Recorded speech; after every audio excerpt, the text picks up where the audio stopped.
President Barack Obama is asking the Environmental Protection Agency today to reconsider California's desire to increase emission standards for cars. I'm here with Andy Revkin to ask him a little bit about the implications of that decision. So Andy, can you give us a little bit of background about this particular decision and California's desire? I know they've been wanting to have this for a long time. Yeah, well, California has for decades had a pattern of moving out ahead of the federal government on clean air standards, and they won the right to do that a long time ago. And they now feel, under Governor Schwarzenegger, that CO2, carbon dioxide, is just as legitimate a pollutant, something to regulate, as the old stuff that we've cleaned up with other mechanisms. And this has been several years in the making. They've been pushing. The auto industry has been fighting in court in California and also resisting through pressure in Washington.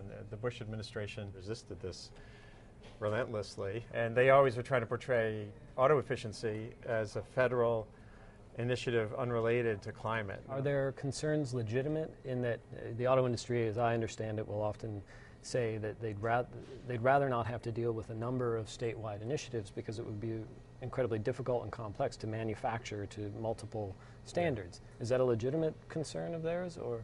I saw one figure where something like 40% of America's car market already is kind of signed on in a way, in theory. So that will lead inevitably to what this happened under the Clean Air Act as well. Mm-hmm. This big expanding push among the states leads to some federal resolution in the end. So is this a bold move by the administration, or is it something that we thought was going to come? It really was the kind of thing that most everybody expected. He had laid out that his intention to do this. Overall, it's seen as low fruit, I think.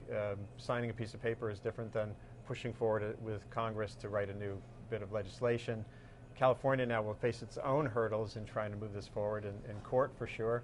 But it was the kind of thing that on anyone's list, as you head toward a world and a country that's going to be less dependent on fossil fuels and producing fewer emissions with a growing economy, we need the new technologies and we'll need cleaner cars. It's that simple. So everyone sort of said it's inevitable. So what does this say in a kind of, if we were able to step back a bit, what does this say about Barack Obama and the new administration's approach to climate change in general? He's made it clear that despite the political inconvenience of dealing with things like higher energy standards for cars, even if it makes them a little more expensive, even amid an economic a time of economic retrenchment, he's saying this is a sustained priority for him. And he's already shown this potential ability to kind of stick with something he thinks is important, even when it's politically inconvenient. So is Obama proving to be our first truly green president? Well, that's an interesting question. You know, Richard Nixon could probably, supporters of Nixon could say he was our first green president, Teddy Roosevelt. I guess you could say he could be in the pantheon of presidents who did things like create the EPA, which Nixon did, or push ahead on a big parks program like Roosevelt did. The potential is there.